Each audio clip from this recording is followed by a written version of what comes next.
नमस्कार मैत्रिणींनो, सर्वांना श्री स्वामी समर्थ। आजच्या व्हिडिओमध्ये मी तुम्हा सर्वांचं पुन्हा एकदा खूप खूप मनापासून स्वागत करते। आपल्या जीवनात 3 वर्षांनी एकदा येणारा पवित्र आणि अत्यंत पुण्यदायी असा अधिक महिना सुरू आहे। हा महिना म्हणजे फक्त पूजापाठ करण्याचा काळ नाही, तर आपल्या मनाची, घराची आणि विचारांची शुद्धी करण्याचा काळ आहे।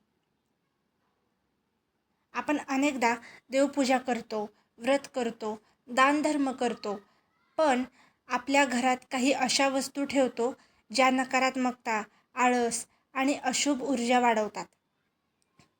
आणि म्हणूनच आजच्या या व्हिडिओमध्ये मी तुम्हाला सांगणार आहे, अधिक महिन्यात घरातील कोणत्या 3 वस्तू ताबडतोब हटवायला हव्यात, ज्यामुळे घरात सकारात्मक ऊर्जा वाढेल, विष्णुकृपा मिळेल आणि आपल्या जीवनातील अनेक अडथळे दूर होतील।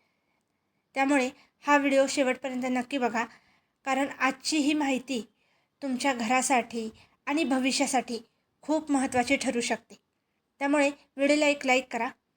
तर आजच्या व्हिडिओला सुरुवात करूया। मैत्रिणींनो, घरामध्ये तुटलेली भांडी, फुटलेले आरसे, बंद पडलेली घड्याळे, खराब इलेक्ट्रॉनिक वस्तू किंवा तुटलेल्या देवांच्या मूर्ती ठेवणे अत्यंत अशुभ मानले जाते। अधिक महिना हा शुद्धीकरणाचा काळ असल्यामुळे अशा वस्तू घरात ठेवणे म्हणजे नकारात्मक ऊर्जा टिकवून ठेवण्यासारखे असते। विशेषतः बंद पडलेले घड्याळ हे थांबलेल्या प्रगतीचे प्रतीक मानले जाते, तर तुटलेला आरसा मानसिक तणाव आणि घरातील वाद वाढवतो असे वास्तुशास्त्रात सांगितले जाते। म्हणून अधिक महिन्यात अशा वस्तू घरातून बाहेर काढा किंवा योग्य प्रकारे दुरुस्त करा, कारण जिथे स्वच्छता आणि सकारात्मकता असते तिथेच भगवान विष्णूंचा वास असतो। अनेकांच्या घरात असे कपडे असतात जे वर्षानुवर्षे वापरले जात नाहीत। फाटलेले कपडे, नकारात्मक आठवणी असलेल्या वस्तू किंवा अडगळ बनलेले सामान हे घरातील ऊर्जा कमी करत असते। अधिक महिन्यात दानाला विशेष महत्त्व दिले जाते, म्हणून जे कपडे तुम्ही वापरत नाही ते गरजू लोकांना दान करा। यामुळे फक्त घर मोकळं होत नाही, तर मनालाही हलकं वाटतं आणि पुण्यसुद्धा मिळतं। लक्षात ठेवा, दान केलेली वस्तू देवापर्यंत पोहोचते, पण अडगळ बनवून ठेवलेली वस्तू नकारात्मकता वाढवते।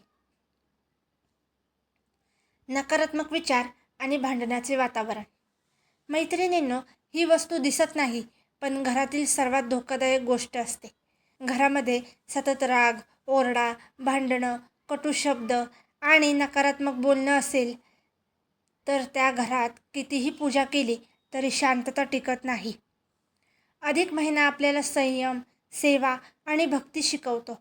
म्हणून या महिन्यात घरात प्रेमाने बोला, ज्येष्ठांचा आदर करा, देवाचे नामस्मरण करा आणि शक्य असेल तर रोज एकदा ओम नमो भगवते वासुदेवाय या मंत्राचा जप करा, कारण जिथे प्रेम आणि शांतता असते तिथेच खरी देवकृपा उतरते। मैत्रिणींनो, आजकाल लोक मोठमोठे उपाय शोधतात, पण खरे परिवर्तन आपल्या घरातून आणि विचारातूनच सुरू होते। अधिक महिना हा फक्त धार्मिक परंपरा नाही, तर स्वतःला बदलण्याची एक सुंदर संधी आहे। जर प्रत्येकाने आपल्या घरातील नकारात्मकता दूर केली तर अनेक कुटुंबांमध्ये आनंद, शांतता आणि समाधान निर्माण होऊ शकते। म्हणून हा व्हिडिओ जास्तीत जास्त लोकांपर्यंत शेअर करा, जेणेकरून ही चांगली माहिती प्रत्येक घरापर्यंत पोहोचेल। भगवान विष्णू आणि स्वामी समर्थांच्या कृपेने तुमच्या घरात सुख, शांती, समृद्धी आणि सकारात्मकता सदैव नांदो।